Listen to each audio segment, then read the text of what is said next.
တခါလာလဲကြမ်းကင်းစတေကတခါလာလဲကြမ်းကင်းစတေကပေါ့နော် TikTok Messenger မှာစတေကကြမ်းကင်းနေပြီပဲအဲ့ဒီကြမ်းကင်းစတေကအကြောင်းကျွန်တော်ကောင်းကောင်းပြောပြမယ်နော်အဲ့ဒီကြမ်းကင်းစတေကမှန်တယ်များလုံးဝ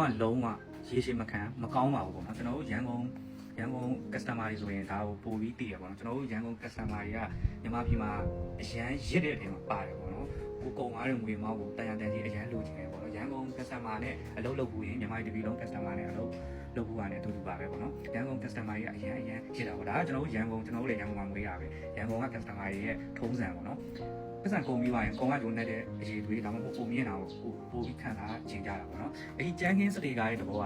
စိုင်းတော်များများတော့မှမရောင်းဘူးပေါ့နော်ရောင်းတဲ့အနေငယ်ဆိုင်လေးကတော့ပစ္စည်းအမြန်ဖြတ်တယ်ပေါ့နော်ရေရှည်မှာလည်းတိတ်မခံလို့ကြမ်းပြင်လည်းအရန်ရွေးတယ်ပေါ့နော်ကြမ်းပြင်မှာလုံးဝ smooth ဖြစ်ရမယ်ပိုင်းတွေလုံးဝမရှိအောင်အဲ့လိုကြမ်းကင်းမှာပဲကြက်ရတာအဆင်ပြေတယ်ပေါ့နော်ကျွန်တော်တို့အဲ့ကြမ်းကင်းတွေအရင်ကလည်းရောင်းဘူးတယ်ဟိုးရင်ကလည်းစားပေးပေးခဲ့ဘူးတယ်ဘာလို့အဲ့ကြမ်းကင်းကိုပါကေးဆိုင်တိုင်းကမတွေးကြတာလဲဆိုတဲ့တစ်ချက်ကအရေးတွေးမကောင်းလို့ပဲဖြစ်ပါတယ်ဆိုဝိုင်းကုန်းတဝင်းလုံးရောတီးရတနာဟိုးစေးတဲ့ရောပြီးရင်ပါကေးဆိုင်တွေ lemonade SVC flow B9 floor တွေအကုန်လုံးရောင်းတဲ့ဆိုင်တွေအကုန်လုံးကိုကြည့်လိုက်ဒီကက်ခွာစတေတာကိုအဲ့ဘယ်သူမှမရောင်းဒါကိုကြည့်ချင်ရပြင်ဒီ PC က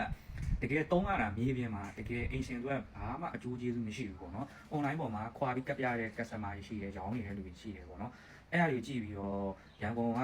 လူတွေနေရလူတွေရတယ်တိတ်နည်းနည်းလေးသဘောကျကြတာလေးရှိပြီးတော့ဝယ်သုံးကြတာလေးလည်းရှိရပါတော့ကျွန်တော်ကတကယ်မြေပြင်မှာပေါ့နော်9သိန်း4သိန်းခွဲလောက်သုံးလိုက် PC အရေးတွေကောင်းတဲ့ PC လေးရပြီပေါ့နော် lemonade floor 8 mili 12 mili တို့B9 floor 3 mili ကိုတော့4 mili ကိုတော့5.5 6.5 7.5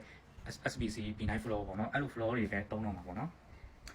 10 mili ဂျိတ်လည်းမပါဘူးကိုတော့လည်းမဟုတ်ဒီတိုင်းပဲစုပ်ခွက်နဲ့ခင်းနဲ့ကြမ်းခင်းနေတယ်ဈေးခွက်တွေမှာရှိရပေါ့နော်အဲ့ဒါကြီးပဲခင်းတော့မှာပေါ့နော်ဒီကြမ်းခင်းက3သိန်းခွဲ4သိန်းတန်လေးကိုဘာလို့ခင်းတော့မှာလဲပေါ့နော်တက်ခွာကြမ်းခင်းကိုဘာလို့ခင်းတော့မှာပဲပေါ့နော်အဲ့ဒါကြောင့်ဒီပစ္စည်းတွေကိုလာပြီးမေးကြတဲ့လူတွေလည်းများလို့ပေါ့နော်ကျွန်တော်ဆိုင်မှာလုံးဝမရောင်းပါဘူးကျွန်တော်ရောင်းခဲ့မှာပစ္စည်းအခြေသွေးလေးနည်းနည်းလေးကောင်းပါတယ်ကောင်းလို့ရောင်းတာပါအခုတော့ပစ္စည်းကမရှိတော့ပါဘူးပေါ့နော်